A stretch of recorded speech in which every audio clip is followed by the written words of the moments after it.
अस्सलाम वालेकुम viewers, welcome back to Mir Sahab. आज के इस वीडियो में मैं एक बड़ा अहम टॉपिक डिस्कस करने वाला हूँ।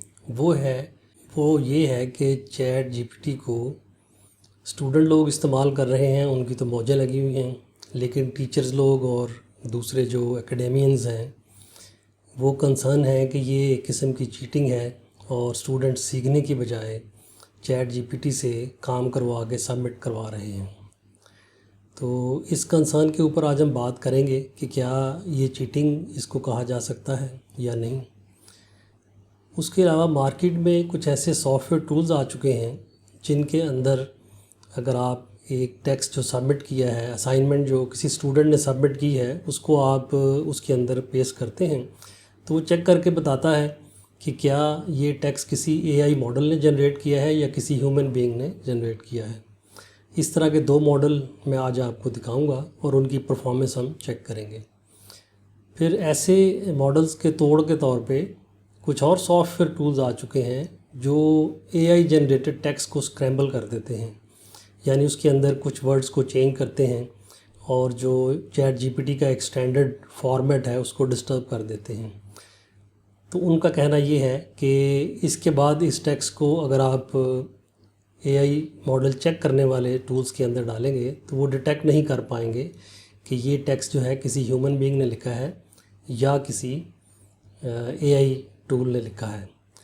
तो वो भी मैं आपको एक्सपेरिमेंट करके बताऊंगा और उसके बाद फिर एंड पे मैं आपके साथ डिस्कस करूंगा कि स्टूडेंट लोगों को चैट जीपीटी को अगर यूज़ करना चाहिए तो किस तरीके से करना चाहिए। उसका एक एथिकल वे भी मौजूद है और उस तरीके से आप कैसे चैट जीपीटी से जेन्युइन हेल्प ले सकते हैं। तो आइए बढ़ते हैं अपनी कंप्यूटर स्क्रीन की तरफ।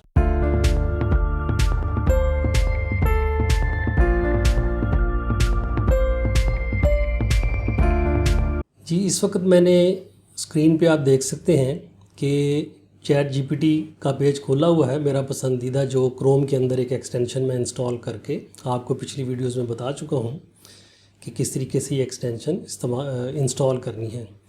अगर आपने वो वीडियो नहीं देखी तो उसका लिंक ऊपर इन्फॉर्मेशन में नज़र आ रहा होगा और नीचे भी मैं उसका लिंक दे दूँगा, आप इस एक्सटेंशन को इंस्टॉल कर सकते हैं।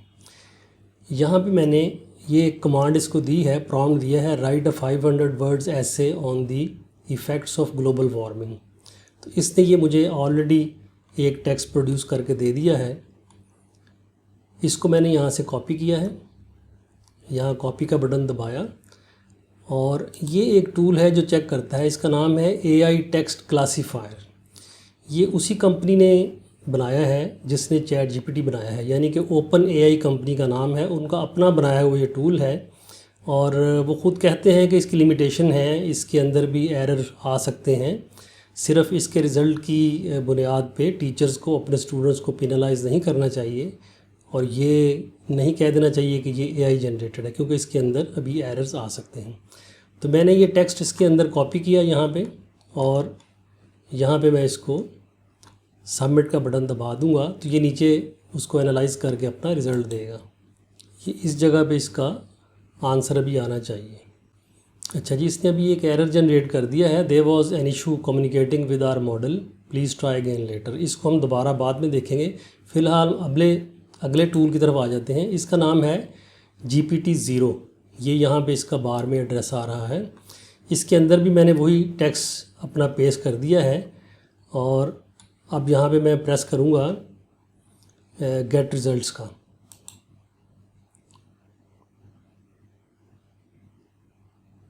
इसने जवाब दे दिया है, your text may include parts written by AI, यानी कि इसने डिटेक्ट कर लिया है, इसको कुछ हिस्से इसके लगे हैं कि ये एआई ने लिखे हुए हैं। अब हम क्या करेंगे, हम एक और टूल की तरफ जाएंगे जिसका नाम है GPT-1। ये क्या करता है कि इसके अंदर जब आप वही टेक्स्ट जो पेस्ट किया, जो जनरेट किया है एआई मॉडल ने, इसके अंदर डालेंगे और इसको कमांड देंगे सबमिट की, तो ये उसको स्क्रैम्बल कर देगा। ये मैंने सबमिट का बटन दबाया तो उसने वही जो आर्टिकल है वो दोबारा यहाँ पे लिख दिया है, रिप्रोड्यूस कर दिया है। और ये जो हाईलाइट हुए हुए हैं रेड से सेंटेंसेस या वर्ड्स, ये उसने रिप्लेस कर दिए हैं विद द ओरिजिनल वन। अब हम इसको यहाँ से कॉपी करेंगे और जाके दोबारा उन्हीं टूल्स के अंदर डालेंगे और देखेंगे कि वो इसको डिटेक्ट कर पाते हैं या नहीं।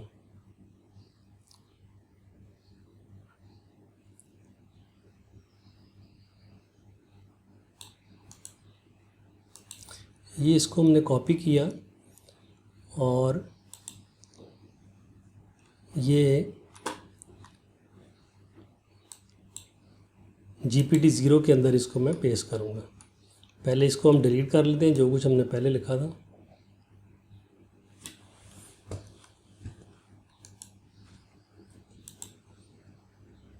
और इसको हमने अभी गेट रिज़ल्ट दबाएंगे। अच्छा, अगर कोई फ़ाइल सॉफ्ट कॉपी की फॉर्म में पड़ी हुई हो, वर्ड की फ़ाइल या PDF की, तो यहाँ पे चूज़ फाइल करके आप उसको पूरी फ़ाइल को सिलेक्ट भी कर सकते हैं बजाय कॉपी पेस्ट करने के। ये मैंने इसको दबाया।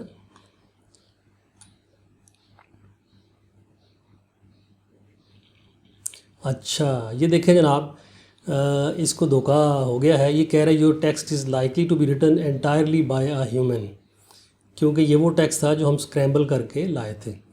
अभी हम इस वाले मॉडल के अंदर आते हैं जो AI टेक्स्ट क्लासीफायर है। इसने अभी तो हमें पहला रिज़ल्ट भी नहीं दिया, पहले तो वही देखते हैं कि जो AI मॉडल का रिज़ल्ट है उसको ये क्या कहता है।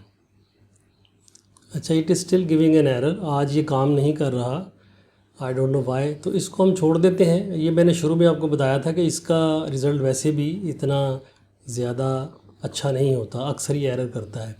तो बहरहाल हमने देखा कि ये जो GPT-0 है, ये GPT-1 ने जो रीराइट किया था आर्टिकल, उसको डिटेक्ट नहीं कर सका।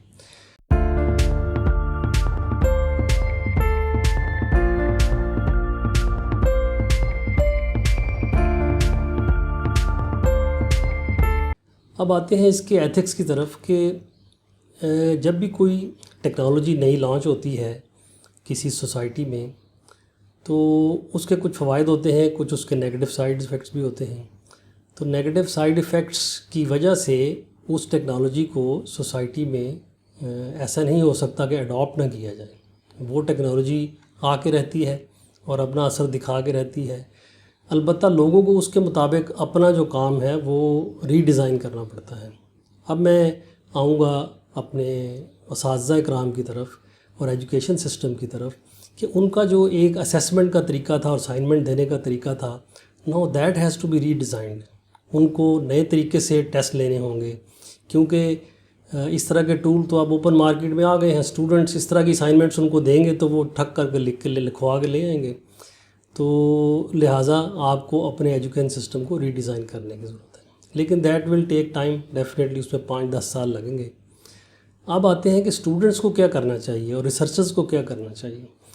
देखो बेटा, आप लोग यूनिवर्सिटी में जाते हैं, पैसे खर्च करते हैं, मकसद आपका सीखना है। जो कुछ आप सीखेंगे अपनी प्रैक्टिकल लाइफ में वो आपको पे करेगा। अगर आप डॉक्टर बन रहे हैं और ChatGPT ने आपको पेपर पास करवा दिए, तो बाद में आप क्या करेंगे? आपकी सक्सेस जो है वो डिपेंड करती है इन 5-6-7 साल की पढ़ाई के ऊपर, की गई मेहनत के ऊपर। लिहाजा आपने सिंपली कॉपी पेस्ट करके ChatGPT से या इस तरह के AI के टूल से अपनी असाइनमेंट नहीं करनी चाहिए। आपको उससे अलबत्ता हेल्प ज़रूर लेनी चाहिए। आप उसके टेक्स्ट को जनरेट करें, उसको कॉपी करें, वर्ड में ले जाएं, उसको पढ़ें एक दफ़ा, उससे गाइडलाइन लें, उसने क्या क्या आउटलाइन दी है आपको उस आर्टिकल की, उसके मुताबिक आप उसको रीराइट करें। तो जब आप एक दफ़ा उसको पढ़ लेंगे, कुछ मॉडिफाई कर लेंगे, उसमें आपका ह्यूमन टच भी आ जाएगा और आप इसी एक्सरसाइज के दौरान सीख भी जाएंगे। तो ये डेफिनेटली ये वाला जो काम है ये टोटली अपने पास से राइट करने से बेहतर है, इजी है। वो लोग जिनको लिखना मुश्किल लगता है स्क्रैच से स्टार्ट करके, उनके लिए ये एक हेल्पिंग टूल है कि वो इससे पहले गाइडेंस लें, फिर ख़ुद अपना जो भी असाइनमेंट है वो जनरेट करें और फिर उसको सबमिट करें। तो इस तरीके से उसका एथिकल इशू भी हल हो जाता है और आपको इस वंडरफुल टूल से एक अच्छी मदद भी मिल सकती है। उम्मीद है आपको ये वीडियो पसंद आई होगी।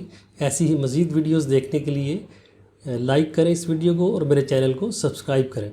टिल नेक्स्ट वीडियो, अल्लाह हाफिज़।